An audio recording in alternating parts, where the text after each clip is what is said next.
Imagine you're a Roman senator walking through the Subura, Rome's infamous pleasure district, when you notice a familiar figure servicing clients in a common brothel. Your blood runs cold as you recognize the delicate features beneath the cheap makeup. This isn't just any prostitute. This is Valeria Messalina, Empress of Rome, wife of Emperor Claudius, willingly degrading herself for the thrill of anonymous encounters with the city's lowest citizens. This wasn't some desperate woman forced into prostitution. This was the most powerful woman in the Roman Empire, sneaking out of the palace at night to compete with common prostitutes, determined to prove she could outlast any woman in sexual endurance. You think you know about Roman decadence, what you're about to discover about Messalina will make Caligula look like a choir boy. Because Rome's third empress didn't just abuse her power, she weaponized her sexuality in ways that would terrorize an empire and ultimately seal her own horrific fate. In the year 38 CE, Rome celebrated what appeared to be the perfect imperial wedding. Valeria Messalina, barely 15 years old, married Emperor Claudius in a ceremony that symbolized everything Romans valued: nobility, fertility, and the continuation of divine bloodlines. She was everything an empress should be: young, beautiful from an ancient patrician family, and capable of providing the empire with legitimate heirs. Claudius, 13 years her senior and physically disabled from what modern medicine recognizes as cerebral palsy, seemed grateful to have secured such a prize. Contemporary accounts describe Messalina as possessing classical Roman beauty, pale skin, golden hair, and the refined features that marked aristocratic breeding. She fulfilled her imperial duties perfectly, bearing Claudius's 2 children and appearing at state functions with appropriate dignity. Roman society operated under strict moral codes that divided women into rigid categories. Virtuous wives and mothers occupied the highest tier, while prostitutes and entertainers existed at the bottom of the social hierarchy. An empress was expected to embody feminine virtue so completely that even rumors of impropriety could destabilize the government. The contrast between public expectation and private reality made Messalina's behavior not just scandalous, but genuinely dangerous to imperial stability.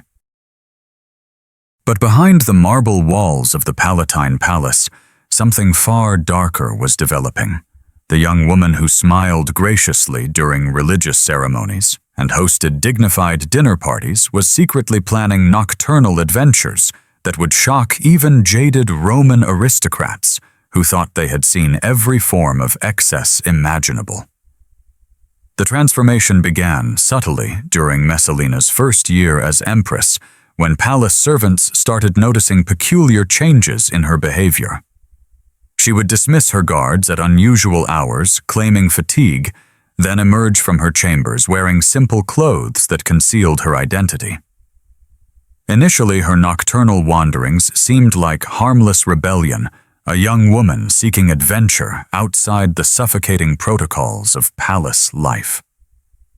But Messalina's midnight excursions quickly evolved from innocent escapism into something far more calculated and disturbing. She began studying the routines of Rome's prostitutes, learning their techniques, their territories, and their clients. This wasn't casual observation.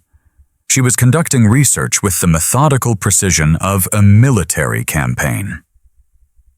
The first documented incident occurred during the Saturnalia festival of 40 CE, when traditional social roles were temporarily reversed and normal moral restrictions relaxed. While Claudius attended religious ceremonies, Messalina disguised herself as a common citizen and ventured into the Subura district. What started as curiosity about how ordinary Romans lived became an obsession with proving her sexual superiority over professional entertainers. Contemporary historian Tacitus recorded whispered accounts from palace insiders who discovered Messalina's deception.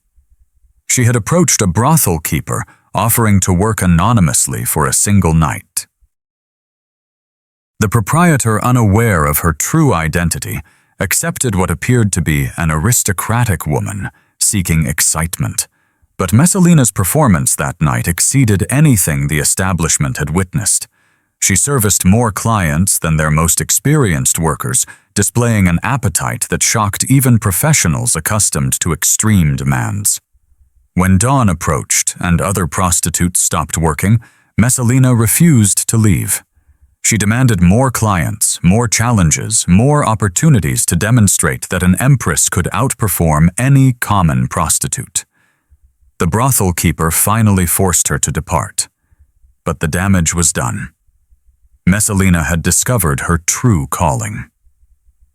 Within months of her first brothel experience, Messalina had developed a systematic approach to her nocturnal activities that revealed the calculating mind behind her apparent madness. She established a network of trusted servants who would smuggle her out of the palace, arranged for disguises that completely transformed her appearance and created false identities that allowed her to move freely through Rome's underground sexual economy. But simple prostitution wasn't enough to satisfy Messalina's competitive nature. She began organizing contests between herself and Rome's most renowned courtesans, wagering enormous sums on her ability to service more clients in a single night than any professional. These competitions weren't private affairs. They attracted audiences of wealthy Romans who gathered to watch their empress degrade herself for entertainment. The most infamous of these contests occurred in 41 CE, when Messalina challenged Scylla, Rome's most celebrated prostitute, to an endurance competition. The rules were straightforward. Whoever could service the most clients between sunset and dawn would win a fortune in gold. Roman nobility packed the venue, placing bets, while watching their emperor's wife compete like a gladiator in an arena of flesh. Scylla, a professional with years of experience, paced herself carefully throughout the night. She had developed techniques for managing clients efficiently while conserving her strength for the long competition ahead. By dawn, she had serviced 25 clients and declared herself exhausted but victorious. Messalina was just getting started. Even after Scylla conceded defeat, the empress continued accepting new clients driven by a compulsion that went far beyond mere sexual appetite. Historical accounts suggest she ultimately serviced over 30 men that night, stopping only when no more volunteers could be found. Her victory wasn't celebrated. It was witnessed in horrified silence by Romans who realized they were watching something unprecedented and deeply disturbing. The psychological implications were staggering. This wasn't a desperate woman forced into degrading circumstances. This was the most powerful woman in the world choosing humiliation as entertainment. Messalina had discovered that her imperial status made debasement more thrilling, not less. The greater the contrast between her public dignity and private degradation, the more intense her satisfaction became. But these public competitions were just the beginning of Messalina's descent into systematic perversion that would eventually threaten the stability of the entire Roman government. But if you think Messalina's prostitution contests were shocking, you're not prepared for what happened when she decided to make her sexual obsessions permanent. What I'm about to describe will make everything you just heard seem like innocent experimentation compared to the systematic operation she was planning. Before we dive into the most disturbing part, subscribe and hit that like button if you can handle what's coming next. And definitely comment below to let me know where you're listening from. I think it's incredible that people across the world are connected by the same curiosity about the darkest parts of human history. The next phase would transform Rome's empress into something far more dangerous than a sexual competitor. In 42 CE, Messalina crossed a line that transformed her from scandalous empress into genuine threat to imperial security. She established what historians would later call the most audacious criminal enterprise in Roman history, a high-end brothel operating under imperial protection, staffed by aristocratic women and serving the city's most powerful men. The operation was hidden in plain sight within a luxurious villa near the Campus Martius, disguised as a private club for elite social gatherings. Messalina used her imperial authority to recruit participants, essentially blackmailing noble women into joining her establishment under threat of political or financial ruin for their families. What appeared to be voluntary participation was actually coercion, backed by the full power of the imperial throne. Messalina's criminal genius lay in her client selection. Rather than serving random customers like common prostitutes, she deliberately targeted senators, military commanders, and wealthy merchants who possessed information valuable to imperial interests.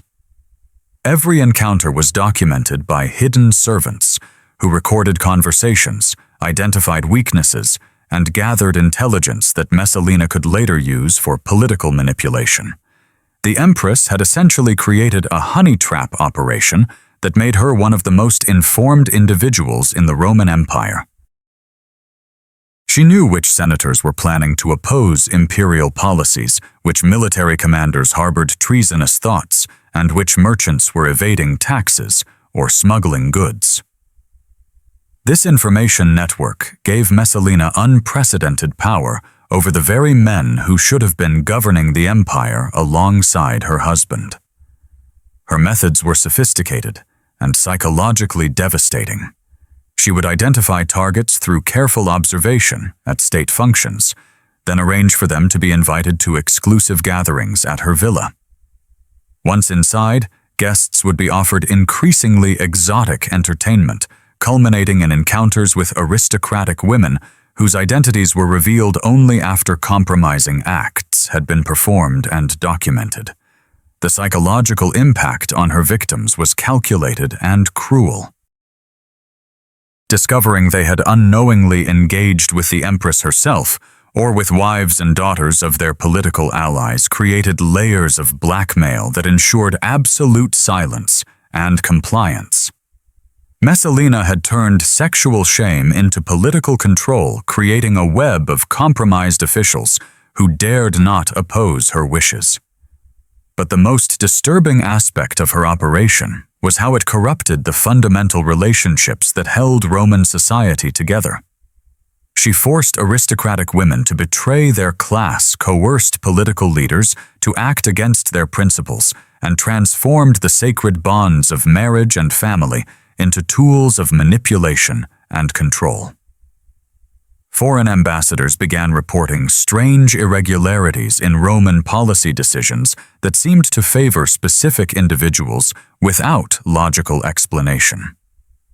Military appointments went to unqualified candidates who somehow possessed the Empress's support. Trade agreements benefited merchants who had no apparent connection to imperial interests. The empire's decision-making process had been quietly subverted by a brothel madam who happened to be married to the emperor. Even this systematic corruption was nothing compared to what happened when Messalina decided that operating in secret wasn't exciting enough anymore. By 44 CE, Messalina's appetite for power and perversion had grown beyond anything that could be satisfied through secret operations.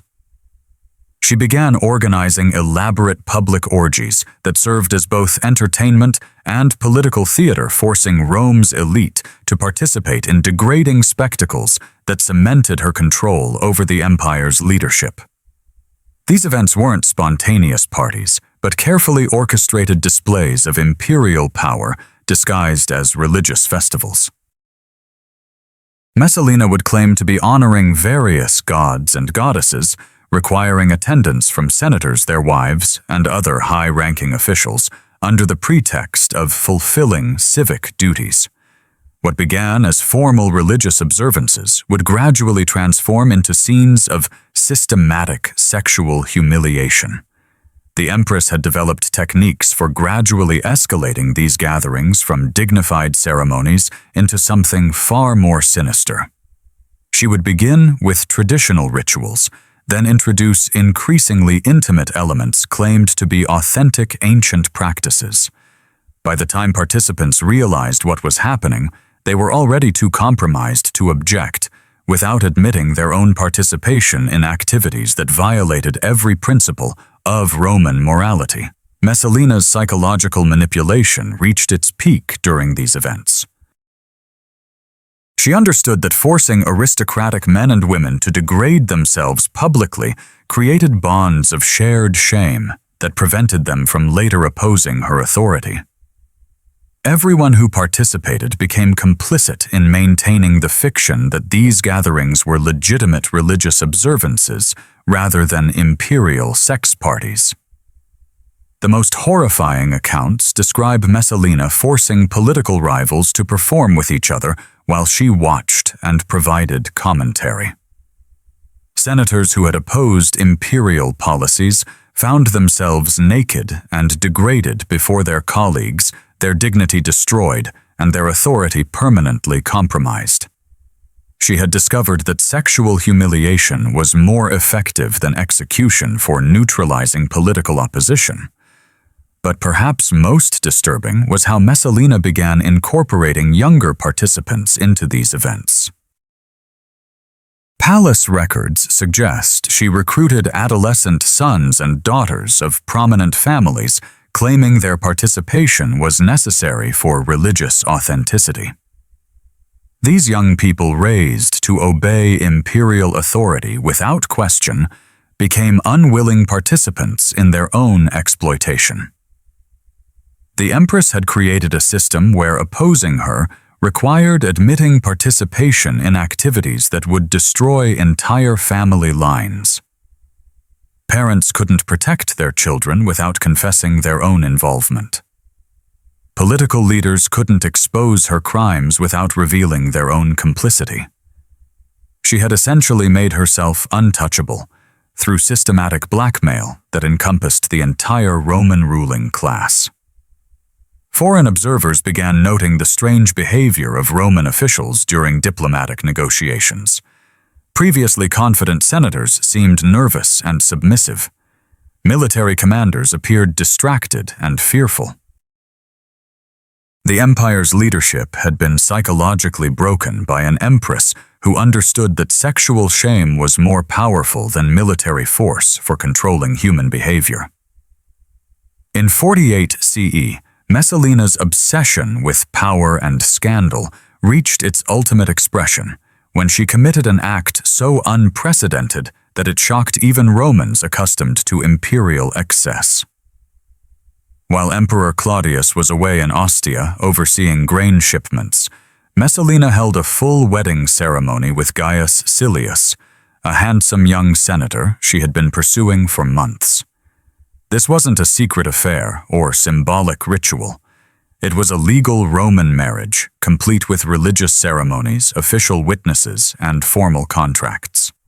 Messalina had essentially declared herself divorced from the emperor and remarried to another man while still holding the title of empress.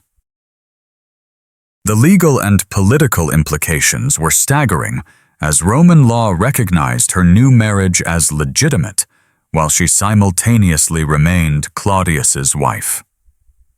The wedding celebration became a multi-day orgy that included most of Rome's remaining uncorrupted aristocracy, finally forcing even her most compromised allies to acknowledge that Messalina had crossed into open rebellion against imperial authority. She had stopped pretending her activities were private indulgences or religious observances. This was a direct challenge to the emperor's authority and the stability of the empire itself.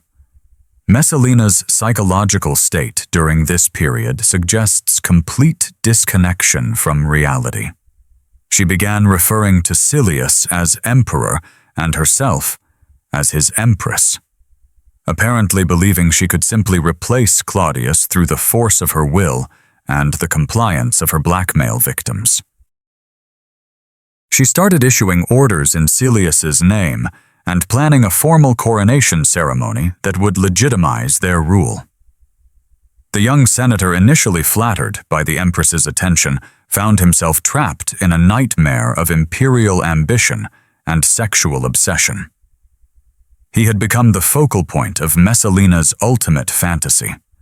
Not just sexual domination, but complete political transformation of the Roman Empire according to her perverted vision. Historical accounts suggest he began planning escape routes, realizing too late that he had become a pawn in her deadly game. Meanwhile, Claudius remained unaware of his wife's marriage until loyal freedmen risked their lives to inform him of the crisis. The emperor's initial reaction was disbelief. Even for Messalina, bigamy, while holding imperial office, seemed impossible. But as evidence mounted, including witness testimony and official documents, Claudius realized he faced not just personal betrayal, but potential civil war. The confrontation came swiftly and brutally. Claudius returned to Rome with loyal troops and confronted Messalina in the gardens where she was celebrating her new marriage. Contemporary accounts describe her final moments as a mixture of defiance and terror. As she realized her web of blackmail and sexual control had finally encountered a force stronger than shame, imperial survival instinct. Messalina's execution was swift, but her erasure was systematic. Claudius ordered her name removed from all public monuments, her images destroyed, and her memory condemned through damnatio memoriae. Official forgetting that made discussing her existence treasonous. The empress, who had used sexual power to control an empire, was herself controlled through the ultimate expression of state power. Her death marked the end of an era when sexual scandals had nearly replaced political competence as the driving force of imperial governance. If this exploration of power's darkest expressions has left you questioning what other buried truths lurk in history's shadows, click the video appearing on your screen now to discover another shocking chapter that authorities tried to erase. Subscribe to continue uncovering the horrific realities behind civilization's most carefully constructed lies.